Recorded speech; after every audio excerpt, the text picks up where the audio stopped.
An-Nur Online Media. আলহামদুলিল্লাহ সাল্লাল্লাহু আলাইহি ওয়াসাল্লাম। আমরা অতি সম্প্রতি আল্লাহর মাধ্যমে এক বিশাল বিজয় অর্জন করেছি, যেটা আমাদের জন্য প্রত্যাশিত ছিল বহু বছর ধরে। আমরা যারা মজলুম, আমরা যারা কথা বলতে পারছিলাম না স্বাধীনভাবে, যারা ইসলামের কথা বলতে পারছিলাম না, যারা জালেমের বিরুদ্ধে কথা বলতে পারছিলাম না, জুলুমের বিরুদ্ধে কথা বলতে পারছিলাম না, তাদের জন্য এটা একটা বিরাট আল্লাহর তরফ থেকে উপহার। আমরা যেন সবাই মনে করি এই যে বিজয় বা এই যে মুক্তি বা এই যে উপহার, এটা কিন্তু আল্লাহর তরফ থেকে হয়েছে। আমরা যেন কখনো মনে না করি এটা মানুষের দ্বারা হয়েছে। এই ধরনের অবস্থায় আল্লাহ তাআলা আমাদেরকে যেভাবে মুক্তি দিয়ে থাকেন তার কিন্তু একটি বিরাট ইতিহাস বিভিন্নভাবে ইসলামের ইতিহাস থেকে জানা যায়। ফেরাউনের ইতিহাস থেকে জানা যায়। এটা রাসূল সাল্লাল্লাহু আলাইহি ওয়াসাল্লামের আমলে যে যুদ্ধ হয়েছে, বিশেষ করে বদর যুদ্ধ, আহজাবের যুদ্ধ, সেই যুদ্ধগুলো থেকে জানা যায় যে কিভাবে বিশাল বাহিনীকে আল্লাহ তাআলা অল্প সংখ্যক সাহাবীদের দ্বারা পরাজিত করেছেন, বিভিন্নভাবে ঝড় তুফান দিয়ে তাদের মধ্যে ভীতি সৃষ্টি করে এবং তাদের মনের পরিবর্তন ঘটিয়ে তাদেরকে ফিরিয়ে নিয়েছেন। ইভেন আমরা যদি চিন্তা করি উহুদের যুদ্ধেও সেই কাফেররা বিজয় লাভ করেও তারপরে কিন্তু তারা আবার পিছিয়ে গিয়েছে এবং মুসলমানদের আবার বিজয় লাভ হয়েছে। তো এভাবে আমরা দেখি যে আল্লাহ তাআলা এভাবে মজলুমের পক্ষে সবসময় থাকেন। কিন্তু যে জিনিসটা আমাদের মাথায় রাখতে হবে যে আল্লাহ তাআলা বলেছেন যে জাতি নিজের ভাগ্য পরিবর্তনের জন্য চেষ্টা করে না, আল্লাহ তাআলাও তাদের জন্য কিছু করেন না।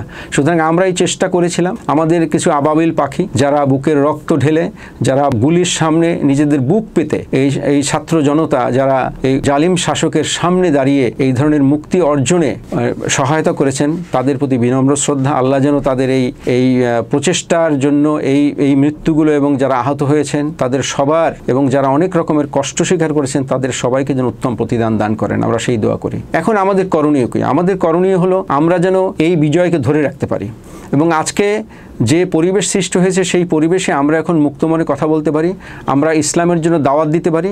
মানুষকে ইসলামের পথে যদি আমরা না আনতে পারি, আমাদের বেশিরভাগ মুসলমানই দেখা যায় যে মুসলমান ঠিকই, কিন্তু আসলে আল্লাহর আদেশ নিষেধ মেনে অধিকাংশই মুসলমান নয়। বেশিরভাগ ক্ষেত্রে দেখা যায় যে আমরা একটা মিক্স টাইপের মুসলমান, একটা কাস্টমাইজড মুসলমান। আমরা আমাদের মতো করে ধর্মটা পালন করি। আমরা যেমন ঘরের মধ্যে নাচ গান, বিভিন্ন রকমের বেহায়াপনা, এগুলোও যেমন আছে, আমাদের ঘরের মধ্যে ছবি থাকে।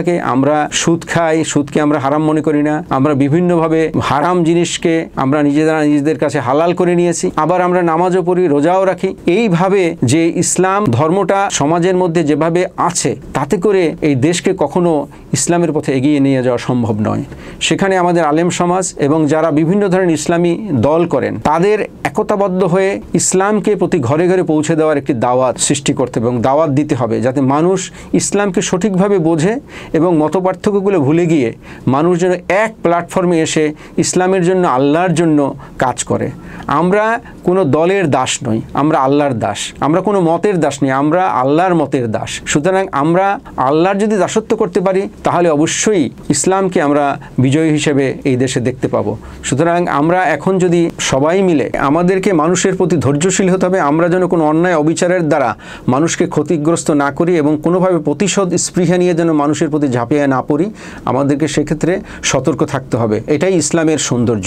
ইসলামের পক্ষে কাজ করি, আল্লাহর পক্ষে কাজ করি, তাহলে দেখা যাবে যে আল্লাহ তাআলা আমাদের জন্য তার আসমানি রহমত এটা ঢেলে দিবেন এবং আমরা এই দুনিয়া এবং আখিরাতে সফল হব। সুতরাং আমরা সবাই মিলে এটা যদি চেষ্টা করি, সমস্ত দল মত নির্বিশেষে আমরা যদি আল্লাহর জন্য কাজ করি, তাহলে নিশ্চয়ই আমরা এই বিজয়কে উদযাপন করি।